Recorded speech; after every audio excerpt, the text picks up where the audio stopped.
Bismillahirrahmanirrahim. Assalamualaikum warahmatullahi wabarakatuh. Alhamdulillah.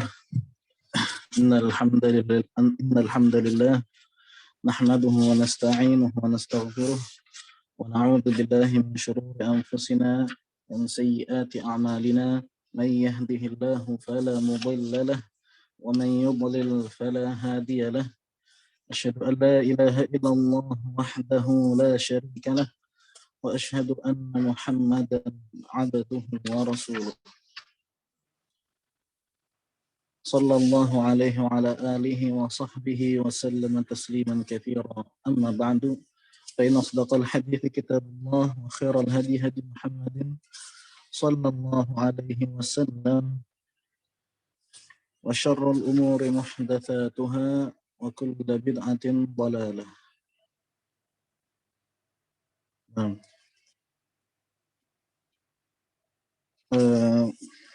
Kemarin kita sampai ke mana ya? Masih di hadis yang ke-29 ya, kalau nggak salah ya.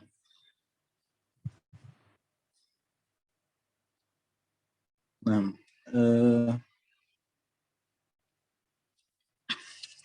kita lanjutkan kemarin sampai sholatul rajul fi jawfil lail ya, sudah. Kemudian sabda Nabi sallallahu alaihi wasallam, "Ala ukhbiruka bi ra'sil amri." Benar ya, halaman ya, benar ya, hadis ke-29 ya. Ya, "Ala ukhbiruka bi ra'sil amri wa 'amudihi wa dirwati sanamih." Ya, tidak maukah aku kabarkan kepadamu tentang puncaknya perkara atau ra'sul amr, yaitu hal yang paling penting ya, kepalanya, maksudnya pemimpin atau hal yang paling penting dalam segala urusan, wa amuduhu, dan tiangnya ya, wa dirwatus sanamihi ya, dan juga ibadah yang terpenting maksudnya. Qultu bala ya Rasulullah, tentu aku ingin ya Rasulullah. Qala, kata Nabi sallallahu alaihi wasallam, ra'sul amri al-Islam ya. Pemimpin dalam segala hal itu, atau maksudnya kepalanya ya, kepala dalam segala hal adalah Islam. Itu yang paling terpenting. Wa amuduhu shalah, dan tiangnya adalah salat. Wa dirwatus sanamihi al-jihad ya. Maksudnya dirwatus sanamihi itu ibadah yang teragung, yang terbesar, yang terpenting ya, ibadah badaniyah, itu al-jihad ya. Yang dimaksud dengan perkara di sini ya, kepalanya perkara maksudnya adalah hal yang paling agung, yang paling besar. Itu adalah agama Islam. Itu adalah agama yang di mana Nabi SAW diutus dengannya. Ya. Dan Islam ini mencakup banyak hal, ya, diantaranya rukun-rukun Islam, rukun-rukun iman, ya. Kemudian hukum-hukum Islam yang lainnya. Jadi Islam itu umum, mencakup banyak hal, rukun Islam, rukun iman, dan seterusnya. Wa amuduhu shalah ya, tapi tiangnya adalah salat. Oleh karena itu barang siapa yang melalaikan salatnya, maka hancur tiangnya ya. Maka agamanya akan hancur. Karena tiang agama Islam adalah di salat.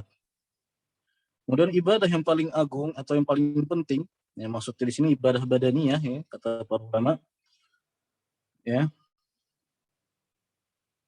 adalah jihad. Nah, jihad di sini mencakup jihad seluruhnya, maksudnya berbagai macamnya. Ada jihad, yang dimaksud dengan jihad adalah jihadun nafs, itu melawan hawa nafsu. Ya. Jihadul a'da, dan juga jihad melawan orang kafir, ya. Musuh-musuh Allah. Ya, musuh-musuh Allah, baik itu orang kafir ataupun orang munafikin, ya. Jihad dikatakan ibadah yang terpenting, ibadah badani yang terpenting atau yang paling besar, ya, dikarenakan di dalamnya ada apa namanya kekuatan kaum muslimin, ya. Di dalamnya ada penampakan terhadap atau di dalamnya di mana kekuatan kaum muslimin itu ditampakkan, ya. Dan juga besarnya atau ketinggian agama Islam di situ ditampakkan. Makanya jihad menjadi ibadah yang badaniyah yang paling penting, ya. Karena di situ kekuatan kaum muslimin nampak, ya, dan juga ketinggian agama Islam itu nampak, ketinggian agama Islam di atas agama yang lainnya. Baik. Kemudian kata Nabi Sallallahu Alaihi Wasallam, ala ukhbiruka bimilaki dzalika kullih, ya. Kemudian Nabi Sallallahu Alaihi Wasallam menyebutkan sesuatu yang yang bisa mencukupkan semuanya, mencukupkan dari segala kebaikan, ya. Maksudnya bisa mengantarkan kepada segala kebaikan. Qultu bala ya Rasulullah, tentu aku ingin ya Rasulullah. Fa akhadha bi lisanihi, kemudian Nabi Sallallahu Alaihi Wasallam mengambil lisannya, ya. Kemudian Nabi SAW mengatakan, kuffa alaika hadha, ya. Jaga olehmu ini, yaitu lisan. Qultu ya Nabi Allah, wahai Nabi Allah, kata sahabat, wa inna la mu'akhaduna bima natakallam bih, maka kita akan diambil atau akan dicatat, ya, dihisab karena apa yang kita ucapkan, ya. Faqala thakilatka ummuk, ya, celaka kau, ya. Ini bukan berarti betul-betul doa celaka, bukan, ya. Itu suatu seperti kalimat terheran-heran atau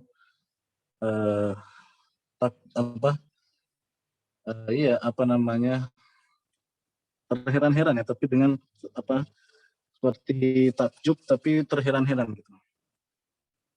Wa hal yakubun nasa fin nari ala wujuhihim, ya, bukankah manusia itu diseret, ya, dari wajah mereka ke neraka, ya, ala manakhirihim illa hasaidu alsinatihim, ya, bukankah itu dikarenakan lisan mereka, ya, intinya manusia, ya, bisa masuk ke dalam neraka disebabkan lisannya, ya. Di sini keterangan tentang bahayanya lisan, bahwasanya lisan bisa mengantarkan manusia, ya, kepada kehancuran, ya, kebinasaan, ya. Makanya kita harus menjaga lisan kita, jangan sampai apa yang keluar dari lisan kita itu bisa membahayakan diri kita sendiri, ya. Nabi Shallallahu Alaihi Wasallam pernah bersabda, "Man kana yu'minu billahi wal yawmil akhir, falyaqul khairan aw liyasmut." Barang siapa yang beriman pada Allah dan hari akhir, maka berkatalah yang baik atau diam. Dan juga Nabi Shallallahu Alaihi Wasallam pernah bersabda dalam hadis yang lainnya, "Man yadmanu li ma baina lihyaihi wa rijlaihi admanu lahul jannah." Ya, barang siapa yang bisa menjamin untukku, maksudnya bisa menjaga, ya, apa yang ada di antara ini dua rahang, yaitu lidah, mulut, ya. Barang siapa yang bisa menjaga lisan, maksudnya di antara dua rahang, dan apa yang di antara dua kaki, yaitu kemaluan, admanu lahul jannah, maka aku akan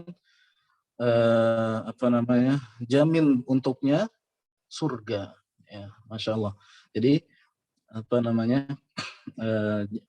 dijanjikan surga bagi orang yang bisa menjaga lisannya, mulutnya, dan kemaluannya.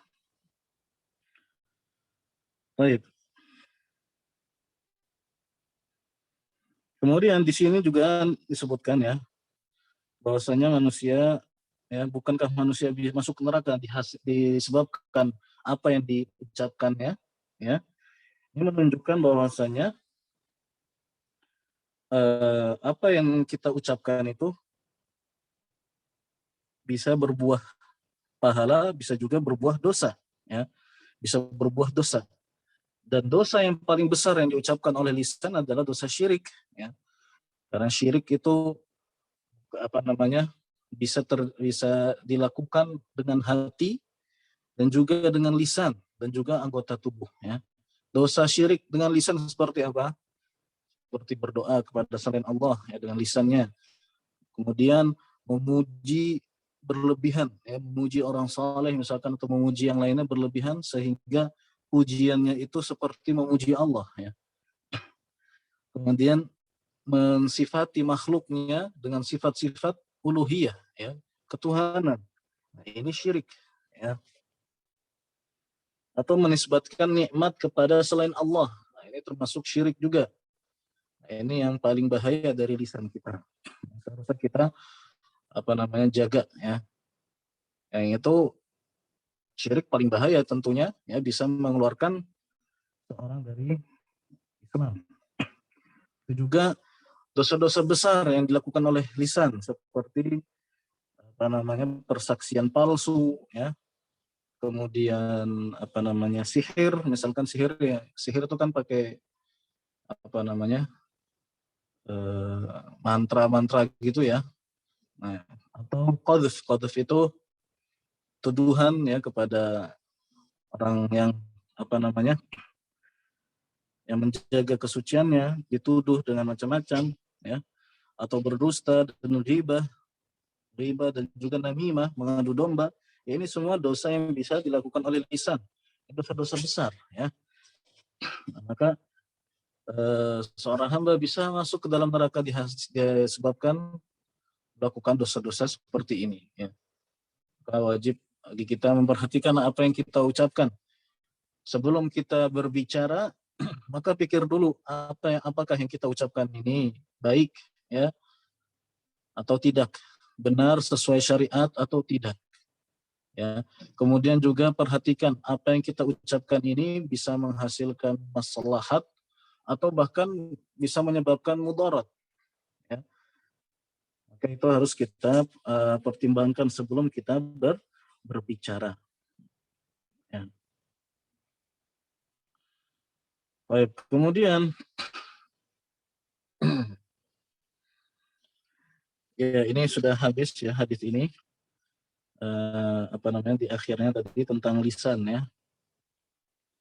Kemudian faedah yang bisa kita ambil dari hadis yang mulia ini, ya, diantaranya adalah semangatnya para sahabat, ya, untuk mengetahui kebaikan dan apa-apa yang bisa menyebabkan mereka masuk ke dalam surga dan apa yang bisa menjauhkan dari api neraka, ya. Itu perlu kita tiru, ya, mengetahui kebaikan, semangat untuk mengetahui kebaikan. Kemudian faedah berikutnya adalah hadis ini menunjukkan bahwasannya surga dan neraka itu ada, ya. Surga dan neraka itu ada. Dan surga dan neraka ini abadi, ya. Termasuk di antara makhluk-makhluk Allah yang abadi. Jadi sebagian makhluk Allah itu ada yang abadi, ya. Di antaranya adalah surga dan neraka dan juga apa yang ada di dalamnya. Itu bisa abadi, ya. Dan juga yang lain contohnya seperti arsy Allah, singgasana Allah itu juga abadi. Nah, jadi hadis ini menunjukkan adanya surga dan neraka dan bahwasanya surga dan neraka itu abadi, tidak akan pernah musnah, yang tidak akan pernah hilang. Begitu juga apa yang di dalamnya. Yang surga kenikmatannya akan abadi, ya, bagi orang yang memasukinya. Dan neraka juga siksanya abadi bagi orang-orang yang masuk ke dalamnya dari orang-orang kafir dan musyrikin, ya. Kemudian faedah berikutnya bisa kita ambil dari hadis ini adalah bahwasanya kita beribadah kepada Allah dibolehkan untuk mengharap surga, ya, berharap surga dan berharap dijauhkan dari api neraka. Ya, di sini makanya sahabat Mu'adz bin Jabal, ya, bertanya tentang amalan yang bisa menyebabkan dia masuk ke surga dan dijauhkan dari api neraka. Ya.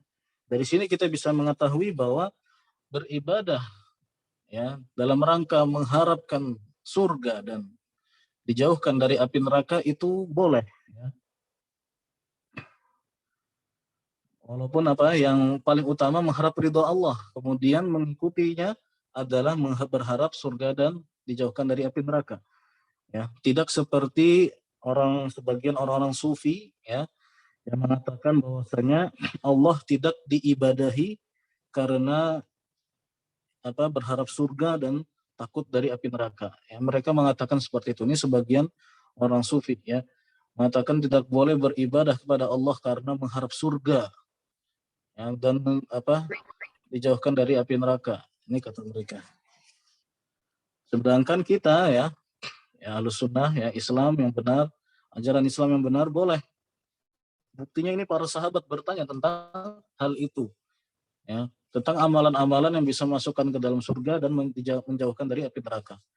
Seandainya itu tidak boleh, maka Rasulullah SAW sudah melarangnya. Ya. Sudah melarangnya dan tidak akan menjawabnya. Ya. Tapi kenyataannya Nabi SAW tidak mengingkari dan bahkan menjawabnya. Ya. Kemudian faedah berikutnya adalah pentingnya amalan-amalan yang ditanyakan, ya, yang ada di dalam hadis ini. Seperti apa? Rukun-rukun Islam itu ya. Hadis di kemarin pertemuan yang lalu tentang sholat, zakat, puasa Ramadan, haji dan seterusnya. Ya. Ini adalah amalan-amalan yang terpenting bagi seorang Muslim karena itu rukun-rukun Islam. Ya, dan juga soal jihad, ya, kemudian menjaga lisan. Kemudian faedah berikutnya yang bisa kita ambil dari hadis ini adalah bahwasanya jalan untuk mencapai keselamatan itu sulit. Jalan untuk menuju surga Allah, menuju kenikmatan yang abadi itu sulit. Ya. Dan kita bisa melalui jalan itu dikarenakan Allah Subhanahu wa taala memberikan kemudahan bagi kita, ya. Jadi sebenarnya agama Islam itu mudah, iya mudah karena Allah memberikan kita kemudahan. Ya. Dan dalam hadis disebutkan huffatil jannatu bil makarih wa huffatin naru bis syahawat, ya. Surga itu ditutup atau diliputi oleh hal-hal yang tidak disukai, ya. Surga itu diliputi oleh hal-hal yang tidak disukai, artinya orang yang ingin masuk ke dalam surga harus melewati hal-hal yang tidak disukai, oleh hawa nafsu, ya. Harus beribadah, harus menjauhi maksiat dan seterusnya. Itu kalau mau masuk surga. Dan neraka diliputi oleh hal-hal yang berbau syahwat, yang disukai oleh nafsu, yang disukai oleh jiwa. Nah, makanya masuk ke neraka mudah, ya, karena untuk bisa sampai ke sana tinggal mengikuti hawa nafsu. Baik. Kemudian faedah berikutnya yang bisa kita ambil dari hadis ini adalah sesuatu yang paling penting, ya, yang dimana Allah membebani dua jenis atau dua golongan, yaitu jin dan manusia, adalah ibadah kepada Allah. Itu sesuatu yang paling penting, ya, bagi seorang manusia dan juga jin, golongan manusia dan jin adalah beribadah kepada Allah. Ya, karena itulah, karena ibadah kepada Allah lah Allah menurunkan kitab-kitabnya dan mengutus rasul-rasulnya, ya. Main dalam Al-Quran kita semua telah mengetahuinya, ya. Wa ma khalaqtul jinna wal insa illa liya'budun. Tidaklah aku ciptakan jin dan manusia kecuali untuk beribadah kepadaku, ya. Ini tujuan diciptakan jin dan manusia. Jadi itu makanya kalau menjadi tujuan berarti itu adalah sesuatu yang paling penting. Kemudian yang berikutnya, faedah berikutnya yang saya ambil dari hadis ini adalah bahwasanya ibadah kepada Allah tidak akan dianggap, artinya tidak sah, kecuali jika dibangun di atas 2 kalimat syahadat. Ya, artinya ibadah kepada Allah tidak sah kecuali jika dikerjakan oleh seorang muslim. Orang yang bukan muslim, yang belum masuk ke dalam Islam, ya, mau sebanyak apapun ibadah yang dilakukan, amalan yang dilakukan, maka tetap saja tidak akan diterima oleh Allah. Ya. Sampai kapanpun tidak akan diterima oleh Allah Subhanahu Wa Taala. Ya, jadi sia-sia. Ya. Dan juga bagi seorang muslim ketika dia beribadah, maka tidak diterima darinya kecuali jika ibadah itu dilakukan dengan ikhlas karena mengharap wajah Allah, mengharap ridha Allah. Ya. Dan juga harus sesuai dengan sunnah Rasulullah SAW. Baik, kemudian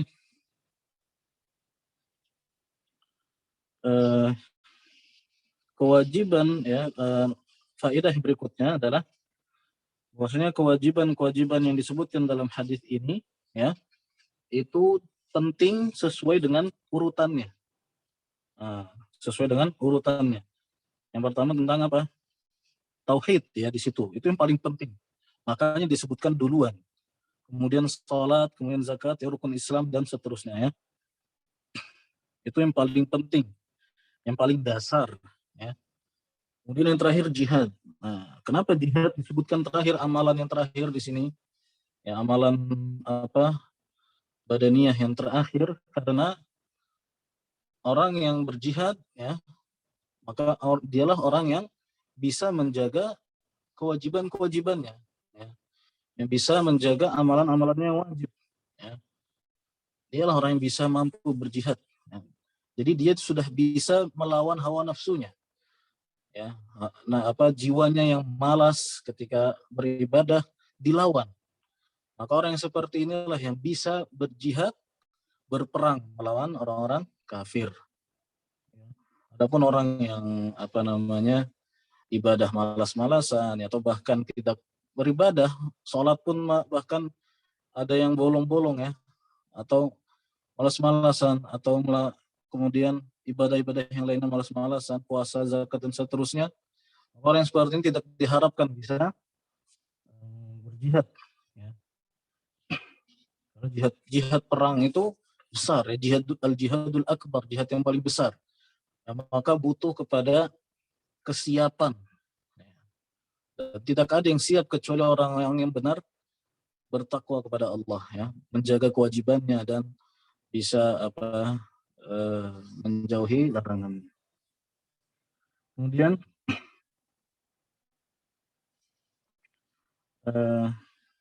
di dalam hadis ini juga faedah berikutnya adalah motivasi untuk mengamalkan hal-hal yang sunnah. Ya, karena di sini disebutkan tentang sholatul lail, ya, sholat malam, dan juga sedekah dan puasa sunnah.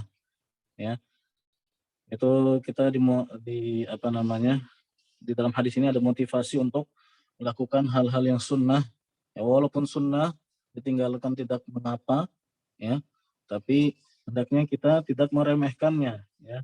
Karena meninggalkan sunnah, apalagi yang keutamaannya besar, ya, itu sangat merugikan, ya. Kita rugi kalau kita meninggalkannya.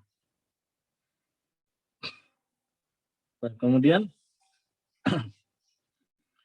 dari hadis ini juga kita bisa mengambil faedah bahwasanya sesuatu yang termasuk diantaranya yang paling penting, ya, suatu ibadah, maksudnya amalan, termasuk amalan yang paling penting yang kita mendekatkan diri kepada Allah dengannya adalah setelah kewajiban, itu adalah sedekah, saum, dan qiyamul lail, yaitu bersedekah, puasa, dan salat malam.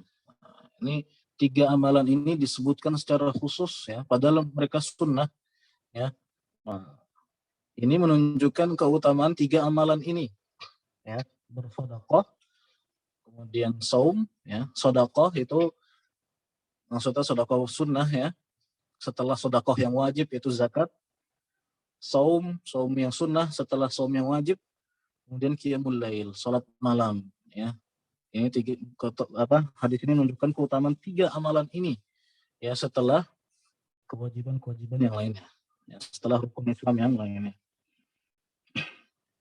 Kemudian faedah berikutnya di dalamnya adalah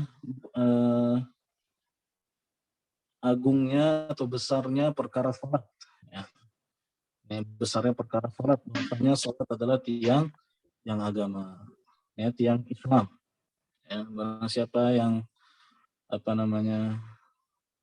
tidak melaksanakannya, hancur sudah agamanya. Ya. Ini para ulama, ya, dalam hadis Nabi SAW menyebutkan baina rajuli wa baina syirki wal kufri tarkus shalah, ya. Antara seseorang dengan kekufuran dan kesyirikan adalah meninggalkan salat. Ketika meninggalkannya maka masuk ke dalam kesyirikan dan kekufuran. Ya. Walaupun para ulama berbeda pendapat tentang hukum orang yang meninggalkan salat karena malas, maka perbedaan ini menunjukkan besarnya perkara salat. Ya, ulama saja sampai berbeda pendapat tentang kafirnya orang yang meninggalkan salat. Ya. Maka menunjukkan besarnya perkara salat. Ya. Sampai sebagian ulama pun mengkafirkannya. Ya, yang tidak mengkafirkannya pun mengatakan orang yang meninggalkan sholat dosanya lebih besar daripada dosa besar-besar yang lainnya. Ya, lebih besar dari berzina, dari minum khamar, ya, dan seterusnya. Kemudian faedah berikutnya adalah, kita ambil dari hadis ini, keutamaan jihad. Ya, bahwasanya itu adalah ibadah badaniyah yang terpenting. Jihad. Ya, jihad yang dimaksud, ya, jihad yang semuanya, yaitu yang pertama melawan hawa nafsu, ya, jihad melawan hawa nafsu, dan itu lebih didahulukan daripada jihad perang, ya. Maksudnya kalau bisa kita tuh jihad melawan hawa nafsu dulu, bisa atau tidak gitu. Sebelum kita berangkat untuk jihad perang. Dan jihad perang ini jihad yang terbesar, butuh pada kesiapan. Di antaranya persiapannya adalah dengan, ya, meningkatkan ketakwaan. Kemudian faedah berikutnya yang bisa kita ambil, yang terakhir adalah penjelasan tentang bahayanya lisan. Ya, jadi lisan itu berbahaya. Ya, banyak orang yang celaka di dunia maupun di akhirat. Ya. Orang celaka di dunia bisa karena lisannya. Ya. Betapa sering kita menyesal setelah kita berbicara. Ya, karena apa yang kita bicarakan ternyata tidak baik, ya, tidak membawa maslahat. Ya. Dan di akhirat pun banyak yang akhirnya diseret ke dalam neraka karena lisannya. Jadi lisan itu berbahaya, bisa mengantarkan seseorang kepada kebinasaan. Ya. Maka hendaknya kita jaga lisan kita. Ya. Daripada lisan kita ini jatuh kepada keburukan, maka sibukkan lisan kita dalam beribadah, ya, dalam berzikir, dalam membaca Al-Quran, ya, kemudian dalam belajar misalkan, ya, menghafalkan sesuatu, ya, atau yang lainnya, perkara ketaatan, maka itu bisa lebih membantu, ya, lisan kita agar terjaga dari dosa-dosa lisan. Ya. Dosa-dosa lisan itu sepele kelihatannya, tapi ternyata dosanya besar. Ya. Karena lisan itu mudah sekali, ringan. Ya. Berbicara itu ringan, tapi dampaknya itu besar. Ya. Bisa berbahaya bagi orang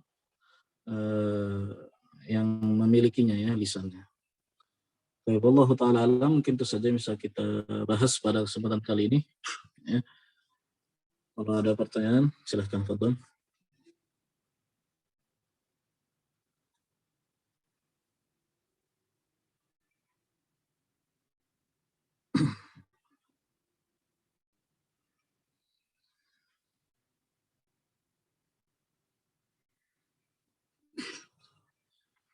Saya pengen lanjut ke hadis berikutnya, cuman kayaknya waktunya nggak cukup, ya. Maksudnya berhenti di di awal-awal ya kurang enak. Jadi mending kita lanjutkan hadis yang berikutnya tuh di pertemuan yang akan datang insyaallah. Ada yang ingin ditanyakan? Betul.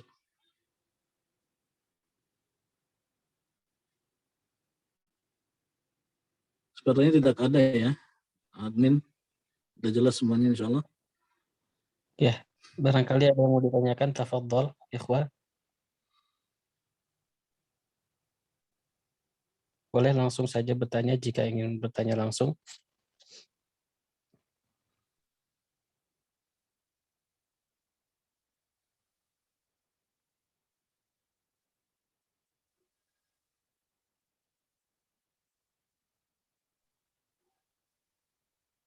Mungkin saya ini aja, saya ingin mengingatkan juga tentang masalah jihad tadi ya.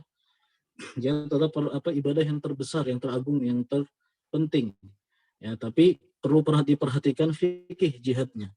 Ya, jihad memang amalan yang besar, tapi bukan sembarangan. Ya, di situ ada syarat-syaratnya, ada aturannya. Ya, di antara syaratnya seperti kalau jihadnya itu jihad tolab, ya, jihad yang kita berangkat ke medan perang, itu maka itu butuh izin dari pemerintah, ya, izin dari orang tua, dan juga butuh kepada kesiapan, kekuatan, ya, bukan sembarangan. Ya. Dan aturan-aturan yang lainnya seperti tidak boleh membunuh wanita, anak-anak, atau memutilasi, ya, dan seterusnya tidak boleh yang tidak diperbolehkan kita harus perhatikan, ya. Itu dipelajari di bab fikih, ya, di pelajaran fikih. Allahu a'lam. Ada yang tanyakan?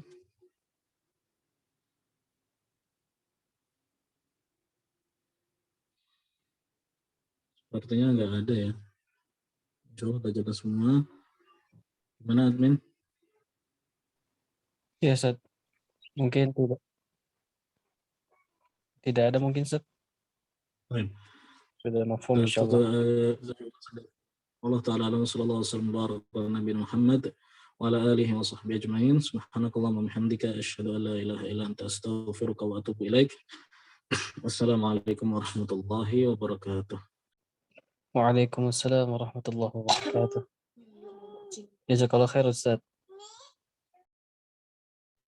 Iyakum.